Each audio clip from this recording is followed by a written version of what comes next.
I've come here to present a topic on human heart. Human heart. So, human heart, if you take, it is thick. It is muscular. It is reddish brown in color. It is mesodermal in origin.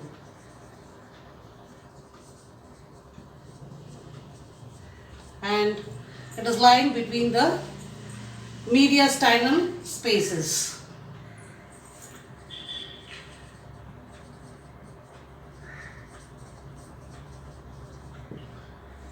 So, it is thick, it is muscular, it is reddish brown in color, it is mesodermal in origin, and it is having a mediastinum. So, now talking about it is mesodermal in origin, what is mesoderm actually? Mesoderm, it is a primary germ layer of the embryo lying between the other, that is the ectoderm and the endoderm. From this it arises all the connective tissue. That is what we say the human heart is mesodermal in origin. Understood? And so talking about the mediastinum, mediastinum means it is a membranous partition between the two parts of the organ, especially lying between lungs. So that is the mediastinal spaces. I hope you understood. So human heart, it is thick, it is muscular, it is reddish brown in color, it is mesodermal in origin, and it is having a mediastinal spaces. Mediastinal spaces means the membranous partition lying between the two parts of the organ, especially between the lungs. So if you take the shape of the heart, it is conical in shape. It is what? If you take the shape, what is the shape actually? It is conical in shape. The shape of the heart is conical, and you have to say if the apex is facing downwards. Apex is facing downwards and the base is directed upwards. The base is directed upwards. So the shape of the heart is conical, whereas the apex will face downwards and the base will face upwards. Okay. Now, actually what is the weight of the heart? What is the weight of the heart? A human heart is about the size of a person's closed fist. You call it as fist. So, and it is weighing around 300 grams. The weight of the heart will be like 300 grams. Now, talking about the heart, it is covered by a double-walled pericardium. It is covered by a double-walled pericardium. It is a double-walled structure. It is a double-walled. It is pericardium. This pericardium is divided into three. One is called as the fibrous pericardium. You call it as fibrous pericardium. The other one you call it as the serous pericardium. You call it as serous pericardium. Pericardium, it is consisting of two. One is fibrous. The other one is called as the serous. So the fibrous pericardium, it is the outer layer, and the serous pericardium will be the inner double layer. The serous pericardium is further divided into two. One you call it as the parietal. The other one you call it as the visceral. So the serous pericardium is further divided into two. One you call it as a parietal layer. The other one is called as the visceral layer. The parietal layer means the outer, and the visceral layer will be the epicardium. Okay, now talk what is pericardium actually. What is pericardium? Pericardium means it is a sac. It is a sac that surrounds your heart. It is a sac that surrounds your heart. Pericardium means it is a sac that surrounds your heart. So as I already told you, it is consisting of two layers. One is the fibrous, the other one will be the serous. The serous is further divided into parietal and the visceral layers. Okay. Now, actually this pericardium, what is happening means, the pericardium will protect the heart from shock and lubricates the movement. So a narrow pericardial space is present in between the parietal and visceral layers. So in between these two layers there is a pericardial fluid. So the fluid will reduces the friction between the two membranes and allows the movement of the heart. So this is the pericardium. Now talking about the walls of the heart. So the walls of the heart, you have got three parts. The walls of the heart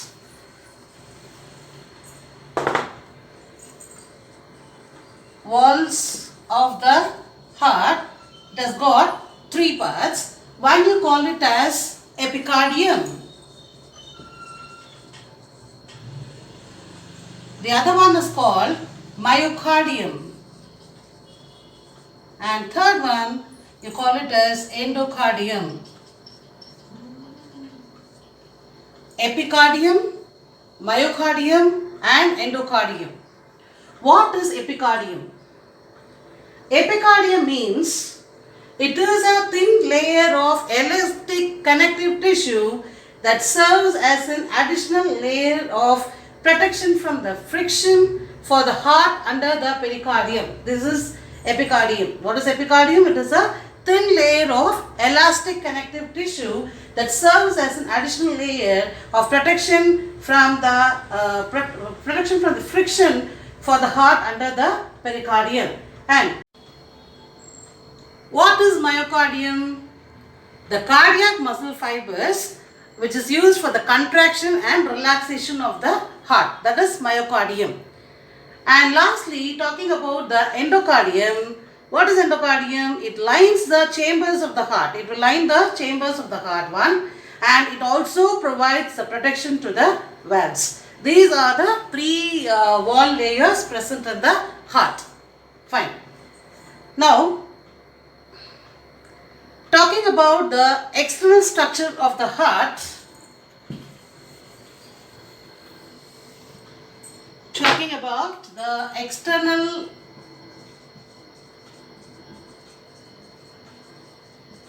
structure of heart.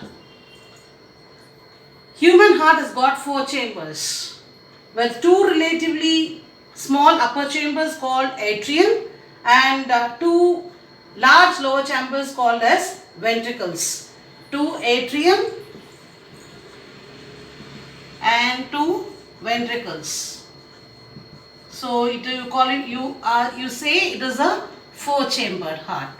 We humans are four-chambered. We have two auricles and two ventricles. So these atrium and ventricles, they are separated by a deep transverse groove called as the coronary sulcus.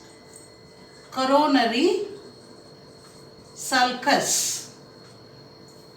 What is coronary sulcus? This atrium and the ventricles, they are separated by a deep transverse groove. They are called as the coronary sulcus. That is atrioventricular groove. That is a groove in the atrioventricular region that is called as a coronary sulcus. So the muscular pouch-like projection from each atrium is called as the auricular appendix. There will be a muscular pouch-like projection from each atrium. That is, I told you, two atrium. So in each atrium you have you say it as auricular appendix. Auricular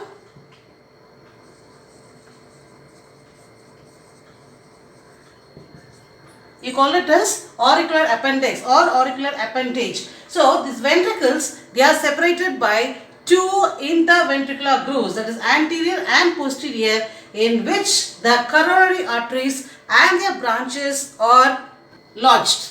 Okay, so in which the coronary arteries and the branches are lodged. So this is the external structure we have known now. Now talking about the internal structure, so the heart is divided into four chambers, same, the two atrium and two ventricles. Internally these four chambers, they are separated by the wall. They are separated by the wall. So what is two atrium? The right auricles and the left auricles, they are separated by the interatricular septum.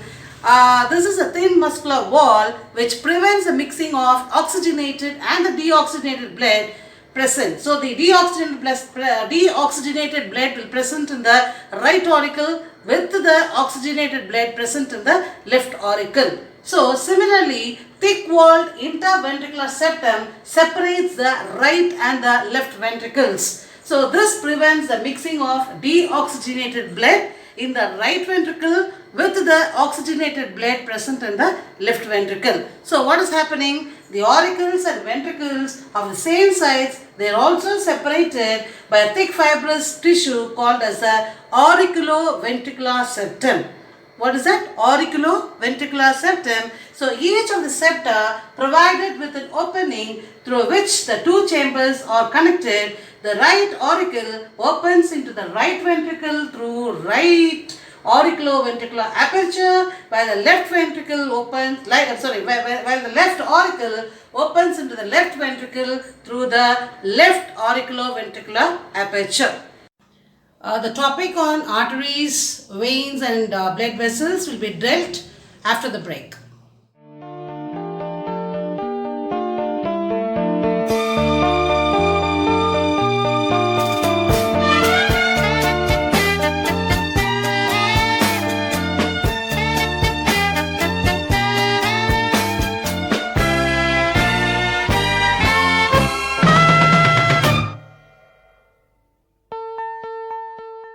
Now speaking about atrium, they are two thin-walled receiving chambers. One is the left atrium, the other one is the right atrium. So this atrium, they are separated from each other by the interatrial septum. This right atrium will receive the deoxygenated blood from all over the body through superior vena cava, that is precaval vein, inferior vena cava, that is the postcaval vein, and from the heart through the coronary sinus. So the opening of the precaval vein into the right atrium doesn't have valves. Okay, I have depicted the picture. You can have a clear vision into it. So this the right atrium is guarded by the eustachian valve. So in the fetal stage, what is happening? The eustachian valve will direct the blood to the left atrium through the foramen ovale. So the opening of coronary sinus is guarded by a valve which is called as a Thebasian valve, that is Thebasian. It is guarded by a Thebasian valve. So the depression, an oval depression, that is the fossa ovalis, we call it as fossa ovalis, which is present on the right side of the interatrial septum. It represents a foramen ovale, that is, it is an oval opening in the fetus. So normally when the foramen ovale closes at birth, when lungs become functional and seen as a depression, you call it as fossa ovalis. So if the foramen ovale does not close properly, you call it as a patent foramen ovale. So we were talking about the right atrium. Now talking about the left atrium, it will receive the oxygenated blood from the lungs, the four openings of the pulmonary veins. So the left atrium will receive the blood from each lung through two pulmonary veins. The opening between the right atrium and the right ventricle is guarded by a valve formed of three flaps or cuts, you call it as tricuspid valve, where as the bicuspid valve is guarded only by the opening between the left atrium as well as with the left ventricle. So the openings of the right and the left ventricles into the pulmonary artery and the aorta, they are guarded with the semilunar valves. These valves will prevent the backward flow. Now we'll see about the ventricles. The walls of the ventricles, they are very thick and muscular than those of the auricles, as the ventricles have to pump the blood to various parts of the body. So the left ventricle is very thicker than the wall of the right ventricle. Comparatively, the left ventricle is very thicker, as it pumps the blood to more distant parts of the body, that is to the finger and the toes, than the right ventricle. So the right ventricle will pump the blood only to the lungs, which are very close to the heart. So what's happening is, The inner surface of the ventricle is raised into the muscular ridges or columns called as the columnae carneae or trabeculae carneae, projecting from the inner walls of the ventricles. So some of these ridges, they are very large and conical, and they are called the papillary muscles, whose apices they are connected to the chordae tendineae, or you call it as a heartstrings. So they are like cord-like collagenous processes that connect the papillary muscles to the tricuspid. I mean, it has got three valves, right? Three flaps: the tricuspid valve and the mitral valve in the heart.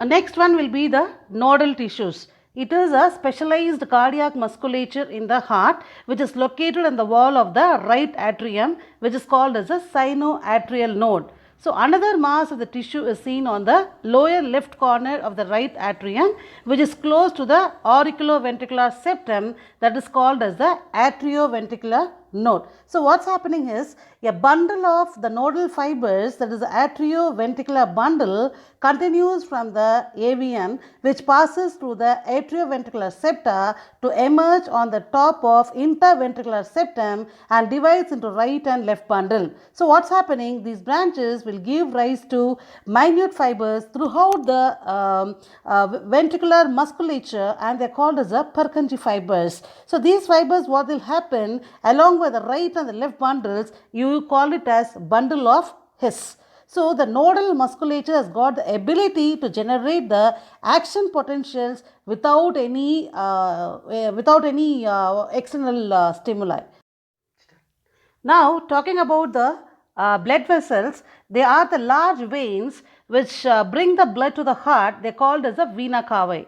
So very large arteries that carry the blood away from the heart, they are called as aorta. Now we'll see what are the blood vessels which will bring the blood to the heart. First one will be the superior vena cava. Second, it is inferior vena cava. Third one will be the pulmonary vein. So what is the function of the superior vena cava? Superior vena cava, it will collect the deoxygenated blood from the upper parts. The inferior vena cava, it will bring the deoxygenated blood from the lower parts.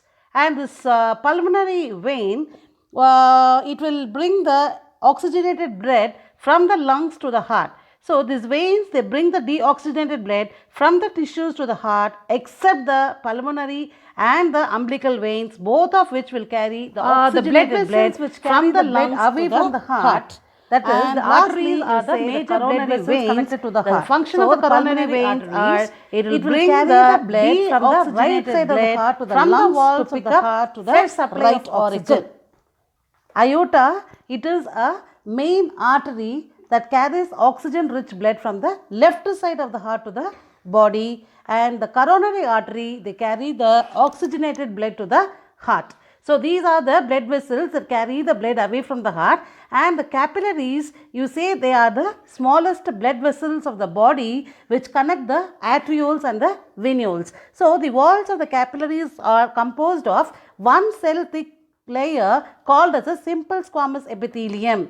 So the absence of smooth muscle and connective tissue layers will permit more rapid exchange of materials between the blood and the tissues.